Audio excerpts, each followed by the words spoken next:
trading card games are the best hobby. Let's talk about side hustling.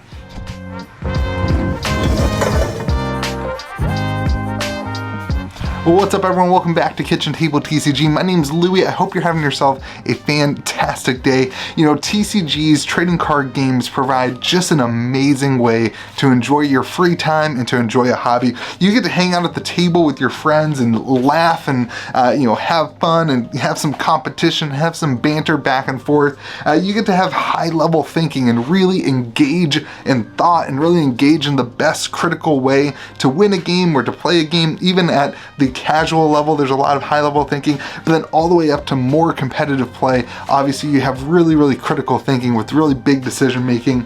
And then there's a ton of time to invest in the hobby of trading card games. You can collect, you can sort cards, you can invest, you can trade, you can go back and forth on things, you can research deck techs and all that stuff. As a hobby, there's an amazing amount of time that you can spend engulfed in this thing called trading card games.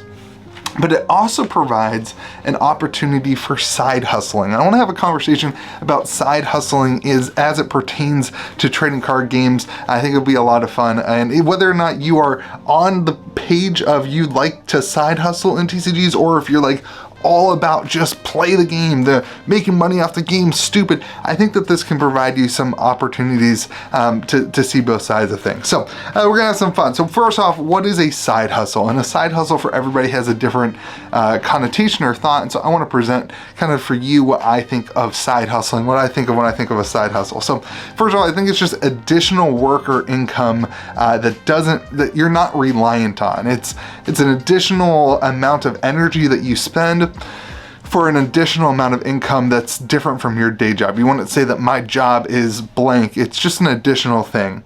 If it goes away, you're probably still sufficiently good in your life. If it goes away, you can probably still pay your rent or your mortgage. For me, a side hustle is something that like my wife doesn't really know about the money for. Like, it's not something that I have to ask my family, hey, can I spend this money on this thing? It's got its own little ecosystem, and whether that be in PayPal or on a different bank account, it's just not something that's tied to like the family structure and that kind of thing.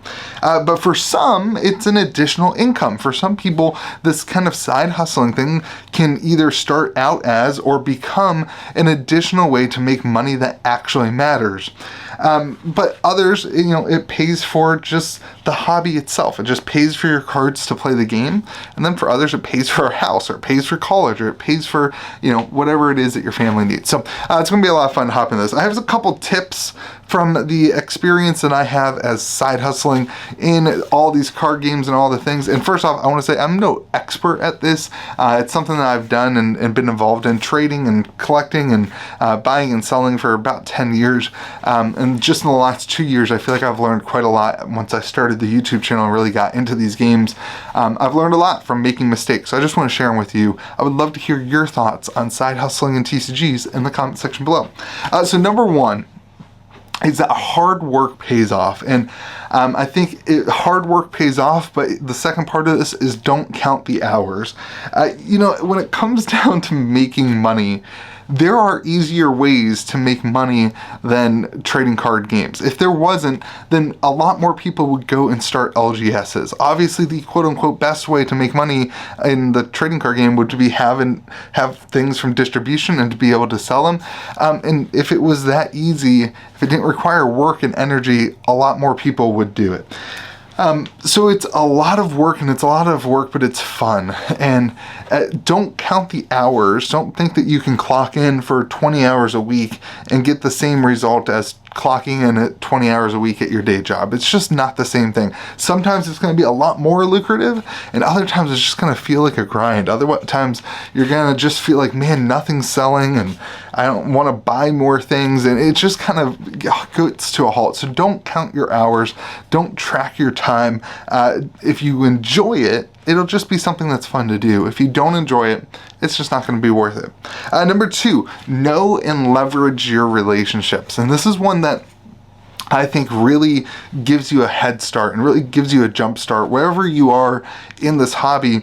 If you can build some relationships and then leverage those relationships to both benefit you and the other person, I think it can go a long way. I always tell people one of the main reasons that I got involved in the alternative trading card place is that I wanted to buy some product and the LGS that I went to didn't want to order it. And I just simply told the guy, hey, like, I want to give you money. I'll give you $1,000 up front to buy $1,000, whatever you think is worth. And he ended up charging me basically the same percentage increase as he did for Magic the Gathering. And that's what got him into that new trading card game, and it's also what got me into, it was Flesh and Blood. That's what got me into Flesh and Blood, was buying product from LGS that didn't want to carry the game. And it allowed me to get a jump start, and it allowed me to build relationships and get product and really leverage it. And it allowed him, as an LGS, to increase his spend at his distribution level, to pick up some product that his distributor, the relationship that he had there, wanted him to pick up. So this is what I'm saying, that you can leverage some of the relationships you have in your life, whether that be with your local game store or whether that be with a friend or coworker that has ties-ins to some sort of distribution network. You can leverage those friendships, leverage those relationships to benefit both people if you just have open dialogue and real honest conversation of, hey, here's what I want, and here's, how does that benefit you, and you have that trusting relationship. So there's many ways for LGSs to benefit off of a high spender or somebody who wants to spend an increased amount of money, even if there would benefit for you being that person, as long as you're just transparent about it. So number 3, work with the multiples. Working with multiples. This is multiple things.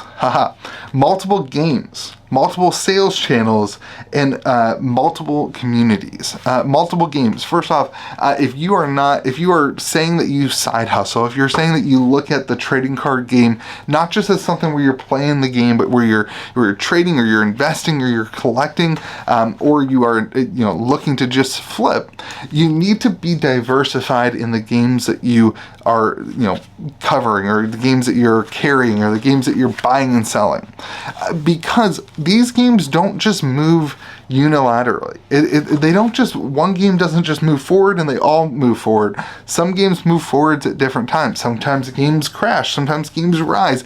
They just are all over the place. So if your only focus, if your only energy is put into one game, you're leaving yourself more vulnerable to that kind of, the word collapse seems a little extreme, but that's what I'm going with.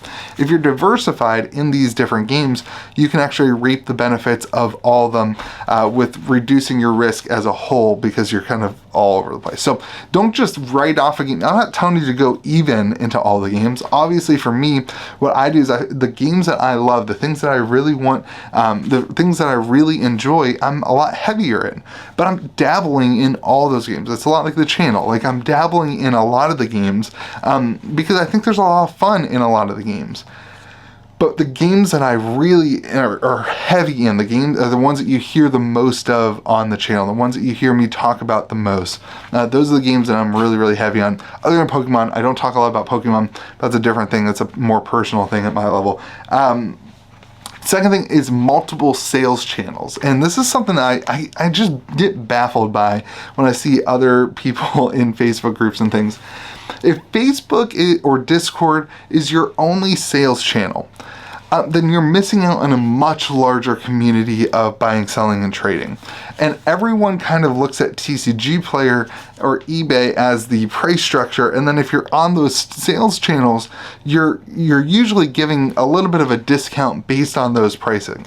So why not just list your inventory on those sales channels and list them on Facebook? And it allows you to have a different way. First off, the sales channels of TCG Player are way easier to manage. You don't have to go back in and edit your posts and say, hey, this sold and all that kind of thing.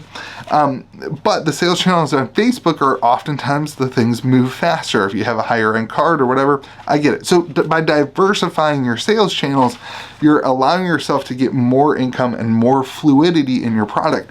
One of the things that I've done as an LGS is said I don't want to be sitting on a large number of singles all the time. I want my singles to be rotating constantly. So I'm okay selling them for a little bit less, and I'm okay for buying them for a little bit more to get that rotation going in. The margins are a little bit thinner than some other LGSs, but I don't sit on the same card. One time I was in LGS and they had a, I don't remember what it was. Oh, it was a Sliver Queen.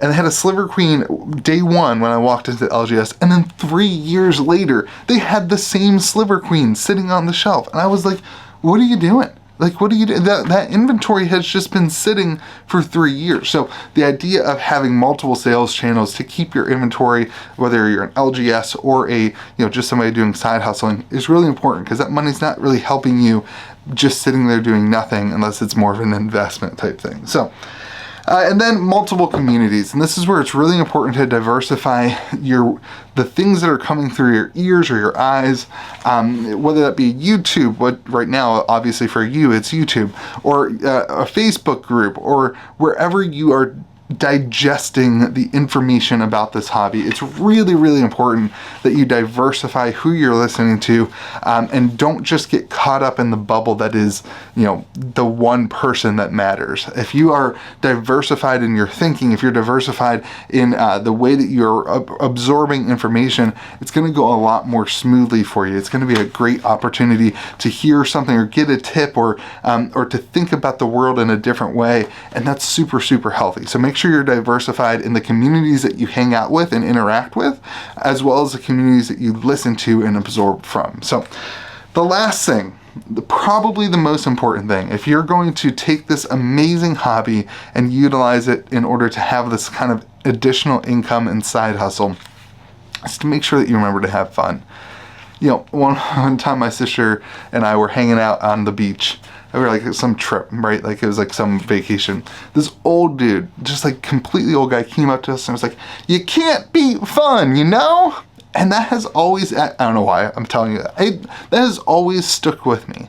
You can't beat fun, The most important thing in this whole ecosystem is that you're enjoying the time spent. Do not undervalue the amount of value. That's a stupid phrase. Enjoying the thing that you are doing. So if you're not enjoying it, take a step back, change your dialogue, change your direction, and find ways to enjoy that kind of hobby again. And then the other side of this is to have fun and to be kind. And if you're having fun, typically you're going to be more kind to people. But don't forget that the thing that we take away from, we can't take any of this stuff with us. You don't die and put this stuff all in your graveyard and get to enjoy it. But what we leave on this earth is not the things that we had, but it's the interactions that we had with one another. And no one's going to remember your Magic the Gathering collection, or your MetaZoo collection, or your Flesh and Blood collection, or your Pokemon collection. No one is going to remember that collection, but what they will remember, no one's going to remember how much money that you made off the collection. They might not even remember the house that you bought and remember that type, but what they will remember is how you treated them or how you treated people when you're interacting in the hobby. So remember to be kind to the people around you, and remember to have fun, and that's super important. Let me know what you think about this side hustle thing in TCGs. A lot of people say you should only be playing. Well, I think there's room for a lot of people to engage in this hobby in both ways. For me, I play the game, I collect the game, I invest the games, I enjoy the games. I'm all in on all circles of it. So hope you enjoy it. Let me know what you think in the comment section. Be kind to the people around you. We'll see you again next video.